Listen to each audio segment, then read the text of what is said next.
What's up, guys? I hope you're well. And can you imagine, guys, that it's April 2025? I did an overnight last night, and I went, and then I had to rush to a conference in New Jersey. I drove here. At some point, I had to park by the roadside and just take a 15-minute nap. I do that a lot when I'm taking long drives because I don't want to crash the car or just drive and sleep. When you do an awake overnight, sometimes you get really tired. So, I'm here. It's a perfect conference. I mean, it's great. It's a CLF, I think Christian Leaders Forum or Fellowship, I think so.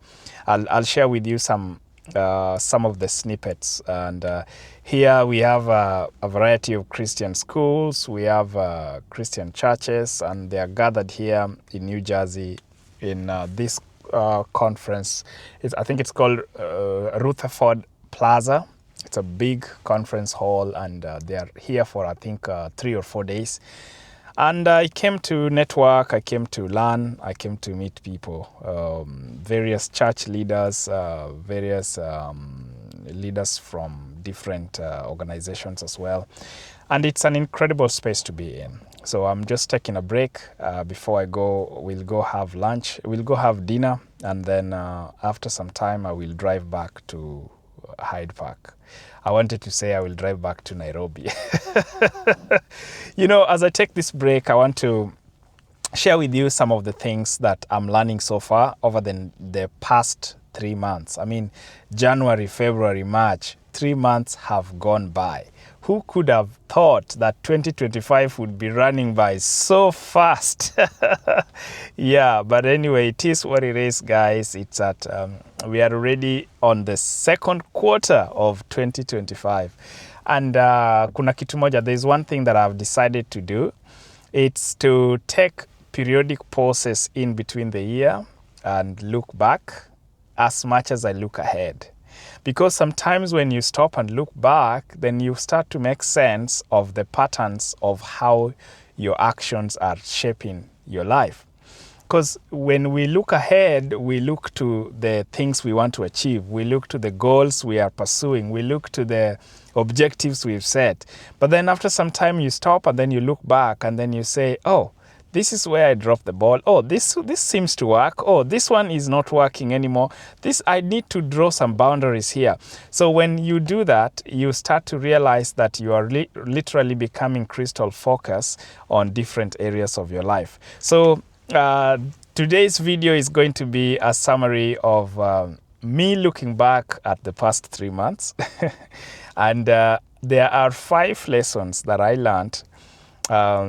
These are lessons that I've learned and around my life, around the area of my faith, my family, and my business or finances. And it's interesting that in this video, I'm going to share some of the things that I want to start doing, stop doing, and continue doing as well. And hopefully I will also leave you with some tools that you can use to take a quick review of your past 3 months. Please, it's important that you review your life, like not just going forward alone, but also going backwards. You look at the past, you look at what are the patterns that of your actions, what are the things that need to change, what are the things that you need to do more of, what are the things you need to really let go of. And rather than wait until the end of the year to do that, it's just the perfect time to literally do that at different phases. So it could be at the end of the first month, at the end of the second month, at the end of the first quarter, at the end of the first week. So there are some things that I said I would review for myself at the end of 90 days. And ta-da! It's over here. 90 days has gone by, and I'm just going to do this. So what are some of the things that I have learned so far? Number 1, I learned to distinguish between choices and decisions. So, it's interesting to know that one of the reasons why, so there are so many choices people can make, but there is only one decision at a time that somebody can take. Choices kind of tends to fall within different options. So you will be having so many options and then you're choosing, right? And then if you don't like this choice, you can choose another choice tomorrow. If you don't like another choice next week, you can choose something else. But to decide to do something is to decide to commit yourself to a path, to decide to commit yourself to an outcome, to decide to commit yourself to an ideal, to decide to commit yourself to a principle that shapes how you do things over time. Decisions tend to cut off anything else, and all your focus is geared towards that particular decision. So I distinguished the difference between choices and decisions, and part of my decisions is to really know what are the things that I'm deciding for my life, And, as I told you guys before, that in 2023, one of the things that I really decided is to create a personal relationship with Jesus, and to start a journey of nurturing, like just stepping into this freedom that we have in Jesus Christ, stepping into this new life, a new life of a new identity. It's like a new identity that is not defined by law. It's not defined by what people think. It's not defined by whatever, but it's really defined by an identity of Christ, an identity of God that we can discover as we read the Bible, as we read the life of Jesus. Then we can see the identity of God, right? And when all that is said and done, there is a responsibility. Now that's where the decision comes from. When I talk about and I read about people deciding to follow Jesus, people deciding to take on a path, it's a responsibility that they take. And it's a decision that is so powerful, because one of the things that I find very powerful for myself, it's the decision to take full ownership of my life in submission to Christ. It's like this: because Christ died for me, I'm choosing to live for him, and I'm living every part of my life for him. Full responsibility, full accountability. Nobody is coming to save me, nobody to blame for the actions I take or not take. So when I look at it like that, then it really powers me to move with speed, to move with certainty, to move with calmness, not just, like getting swayed left, right, and center. And I've seen how that is so powerful for me. So that is the first thing. The second thing that I found is regarding the second lesson that I look back to over the past 3 months is, and something I'm taking on with me, is decide to clarify your core focus. Now, when core focus is more like a purpose upon which you want to live your life. It's like a path that you have created for yourself. Now, the decision to follow Christ rather shapes my identity as Dennis, my identity. It's a new identity that I'm growing into. But then, you can have personal devotions, you can have personal connections, you can really just live your life from an identity of Jesus Christ. But I think it's important also to set a focus or a purpose for yourself in terms of how would you like to live in the world? How would you like to express yourself in the world? And deciding to clarify your core purpose or your core focus is super important, because that becomes more like your path that your decision is shaping. So let me give you an example. What I'm noticing right now is I can do a lot of things. In fact, I can, when I was going back to work, one of the things that I was offered is a management position. And I really don't want to be a manager, to go into management and all those kind of leadership responsibilities at this point in time or this season of my life. And, my colleagues are like, why? You can do it. And I know I have a deep trust in myself that I can do it. But just because you can do something, just because you have a confidence to do something, doesn't mean you should do it. And I got that clearly for myself. So I'm not into leadership positions, and I wouldn't really, at least for this season of my life, I am not interested in leadership positions. What I got that I'm interested in is teaching. I feel like there is a need to share experiences with people, the pain that I go through, the breakthroughs that I go through, to filter what can help people and to guide people together. And and what I also notice with learning is when you teach people or when you share information, people really just, there's a lot of information. If you go to YouTube, you go to the internet, you go to AI, there's just a lot of information. So how I intend to share the information is through accountability, coaching or mentorship, where I take people who are interested and I walk with them through time, guiding them and sharing with them the information that they may need, and doing that consistently over time, so that it's not just sharing information as these are all the things you need to know, but rather working with these people and ensuring that this information is useful to them. I am noticing that in as much as I value teaching and I'm passionate about teaching and sharing information, I would like that the information I share is used and applicable to people. So, information is not power. There is just a lot of information out there today. The thing that is powerful is applied information. When you take a piece of information and you run with it, it's so powerful. I'll give you an example. Somebody invited me to CLF conference here in New Jersey today. That's an information I had.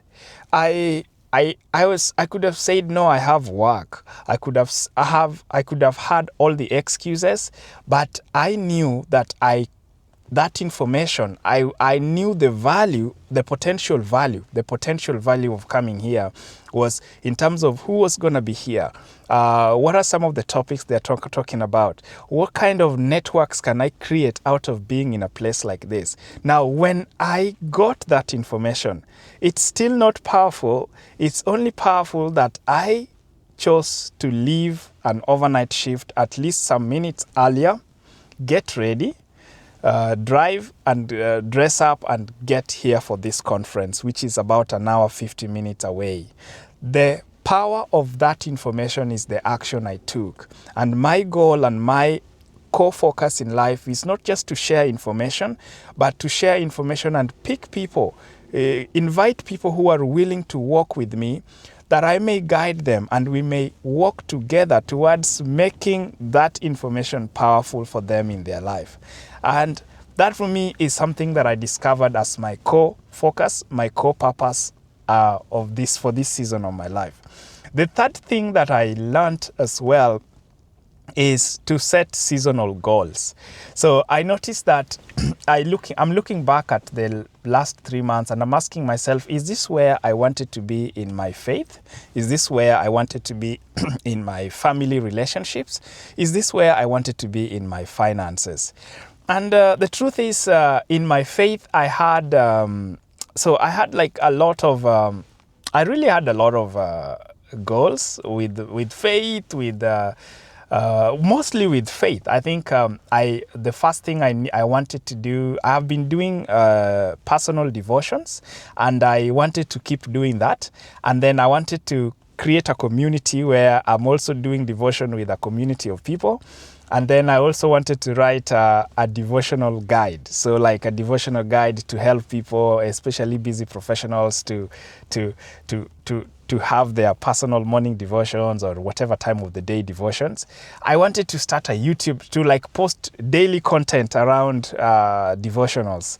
And that's like already a lot. And honestly speaking, when I think about it now, I started what happens with me is I'm a starter. So when I get these things, I just go running and doing them. There are a lot of new things. And if you think about it, the idea behind the problem with all these things is that you become very average because you have a lot of things and you are not effective in most of them. So when I look back at the past 3 months, of the many things in my faith that I wanted, I remember the only thing that has stood the test of time is my daily devotion. I have been able to do that consistently, and I've been able to do that with my spouse. I've been able to also do that with my children. And I really thank God for that. the power of that is it's created a sense of calmness, a sense of like connectedness for me and in my personal faith life.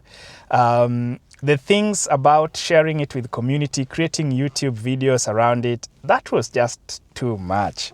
I remember spending 1 hour, 2 hours, and I'm like, do I want to do this for a long time? Absolutely not. And I decided to just like push it away and say I'm not doing that anymore. I remember starting a fellowship, a network, and we started having Bible studies. And I noticed when people came in, a couple of people came in, but I noticed that I was doing the push a lot of times, and it had me thinking if that is really what I want to do. And ultimately, I am just deciding going forward that I'm not going to do that anymore. I'm going to ask the group if they want to keep the group or not, but I'm aware that I want to integrate more of devotions in my other guides. So say if I'm teaching on teacher certification, guiding people to get teacher certification in the US, or guiding people to apply for different kind of programs or career upskilling, or, whatever I'm doing, I want to integrate devotion in those things so that people who come in also understand that we are talking about faith, we are talking about uplifting messages in those courses as well.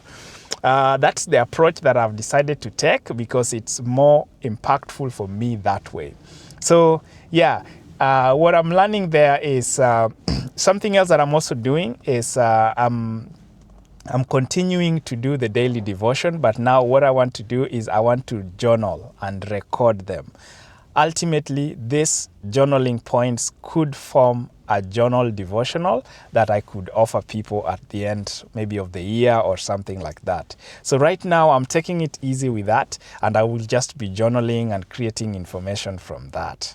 All these communities and sharing on YouTube, I could do that once in a while, but that is not something that I want to put my focus in.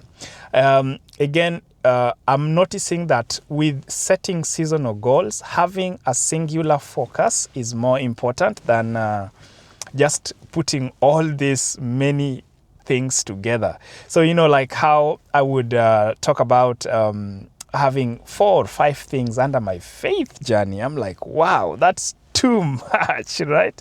So I'm literally just going to go back to daily devotions and journaling. Anything else along the sides, I am literally not going to handle that anymore. I might share or not, but I leave it open to the group to decide if whatever they want to go, whatever direction they want to go. In terms of my family, I think this has been the greatest benefit. I've seen a lot of huge benefits in my family growth over the past 3 months because we have doubled in on the daily devotions. We have doubled in on creating activities for the kids.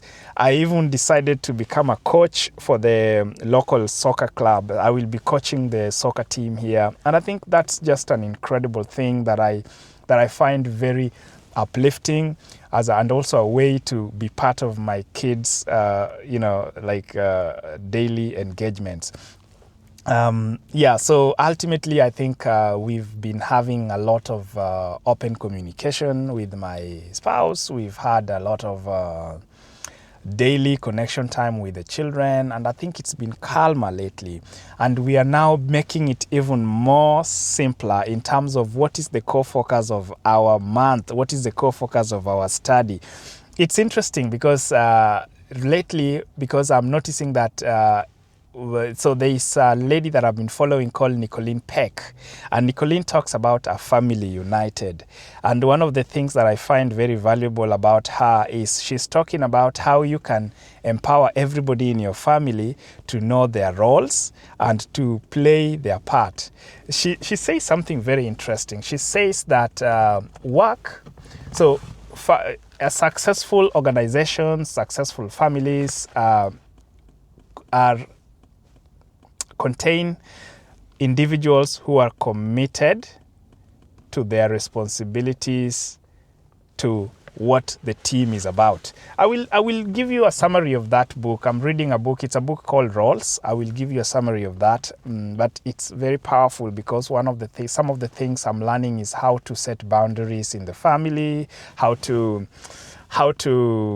have open and honest conversations with my children, how to bring in roles and accountability, not just for me, but to my children and in my family as well. What I find very powerful about that is that I realize we are not taught these things. So it's easy to just go back to the resources we know and think they work, and then we just wing it, or we just go back to triggers and traumas of our past, like sometimes snapping at the children for no reason, or sometimes saying, do this, or, So I'm beginning to just learn tools, because I'm realizing that when your identity is set, when you are no longer identifying yourself with your mistakes or missteps, then you have a space to start learning skill sets, to start building your resource set in a way that you become more productive in the spaces that you are a part of. So yes, family has had the highest growth over time over the past 3 months. The things, I think I will just keep going with what I'm going. There's nothing to stop doing. I will continue doing what I'm doing, and that is just okay. Maybe what I will add to it is to now read the books and then share it with the family in a gradual basis. Regarding finances, finances I noticed actually is one of the last things I talked about. And with finances, I also noticed over the past 3 months that business has not generated much income. Actually, business has hit a snag, and I'll tell you why. But some of the things I found is regarding finances is I was able to get, one of the things I was praying for is to get some sense of a stable ground. I noticed that my mental space wasn't just in the right space to do anything business-wise yet. So I had to get a job to just ease in that. And this is something, guys, that if you think that you need a job to get stable, to get into a stable space, then by all means, go ahead and get the job. Just make sure that it's a job that works for you so you are not fully drained into it. Again, with having a job, sometimes these jobs tend to just drain us, and they tend to just take us down a path that we do not want. Especially for me, when I work overnights, I notice that when I work overnights, it literally ruins my patterns, right? So like my body patterns are totally ruined, and I'm having to now look at different ways of recreating new patterns of productivity. Because you think about it, if you're doing 2 shifts a day, or you're doing just even 1 overnight, when you come back, you're tired, you want to sleep. When you wake up, then maybe you're going to another shift, or maybe you're going to take care of children, or you're going to do so. You realize that you are always drawn left, right, and center, and you have very limited time to build anything productive. So number one thing that I think is a big plus for me with the financial side is I was able to just get off the road. I used to do a lot of road work, and manual jobs, and now I just was able to get off that and focus on doing something consistent that could ensure that I have a stable base to build a business, right? And then regarding the financial side as well is I realized that I didn't have a very definite set of practices. You remember how with faith I had very definite set of practices. With family I had definite set of practices. With finances I realized that there was some vagueness there. And part of it is because I was still trying out things that could work. And I noticed that so far TikTok and Facebook and YouTube could work for me. And I want to build more focus in those areas. Facebook for long-form content, maybe once a week, and then TikTok and Facebook for more short-form content that gets to connect with people. And that works for me. So that's something I studied. And again, with that, I noticed that when you share things, when you share things, again, in the area of finances, I realized that, I had a lot of limitations. I had a lot of limiting beliefs around money, around just talking. And then sometimes the thing about it is I think my mindset is a little different. And I think it's okay. It's not like I'm any better, because I realized that when I was in college, one of the things that I used to do is I studied in South Korea, I studied in Nigeria, I studied in Kenya, I almost went to Uganda, like I went to Taiwan, and after that I traveled around, and people would always be asking, what are you doing? What did you do? And it's always very simple, as I saw something on the notice board and I applied to it. Or it's something as simple as there was an email that I responded to and I followed it up with a phone call. And I'm just beginning to realize the same thing right now, that I am very keen to just follow through and check, to follow up and check opportunities. And because of this, I tend to land these different opportunities. And that sometimes would be like, I remember there was a conversation with people wondering like, hey, what are you doing? What is it that you're not showing us? And the conversation got a little personal for me, because the people in the group this was a WhatsApp group. And the people in the group, I think for me, were not being very kind. They really just came right on and attacking, expecting that I had something that I was hiding. Ultimately, this kind of things happen, but I think that it also shows the level of people really. When people show you who they are, then you believe them. And it also calls for people creating boundaries. It calls for people just acting modestly, controlling emotions, because I think at the end of it all, I'm just realizing that maybe the people who really value what I do, the people who really see the need for what I do, will just come. I don't have to belong to this group. I don't have to be in any way. I think that part of it is boundary setting. And I also think that it's knowing that the things we offer are not just limited to a particular group or a particular space. You can be in you as long as basically it's seeking where your services are needed, and seeking your ideal clients. One of the things I found when I was building the business and also working on my mindset is one of the coaches and mentors I was working with recommended that I start offering free services, but introduce what we call an accountability fee. The accountability fee basically for the person offering to come, then put something at stake in order to participate, right? So they are accountable to their participation. And then for me, it's also knowing that that is something, that this is an accountability agreement. At the end of the program, it's the goal of the accountability fee is send the money back to them, right? Like, hey, the program is done. If you don't finish it, then ultimately you will lose your money. But I will remind you, and you have a chance to exit at any time. So it's not like you're using this to kind of fraud people or take any money from anyone. Anybody is free to leave at any time, and at the end of the program, I remind them and say, hey.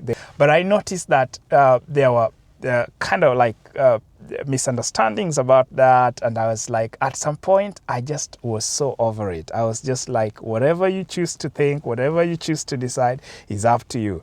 Ultimately, there are people who are reaching out to me in my inbox. There are people who I'm guiding, and there are people, and I was like, yeah, this is what really matters. It's not focusing on the 1, 2, 3, or 10 people who are saying no. The haters will always be there. It's focusing on the people who really need the help, because those are the people you are called to serve. And I think that's a big lesson I learned for myself in the past 3 months. And I think I'm also ready to become more flexible with my approach. Before, I would be like, I need to have very professional setting and everything. But right now, I'm sitting in my car and I'm talking to you guys. I'm sharing these things. And for me, this is the personable, approachable things that I want to share around these areas. So it's anyway, on these areas, the last things I want to talk about is get support. I realized that if you try to do it alone, there is just so much that you will wing it. Like by winging it is utajaribu kufanya and then you will fail and then you get discouraged and all these things.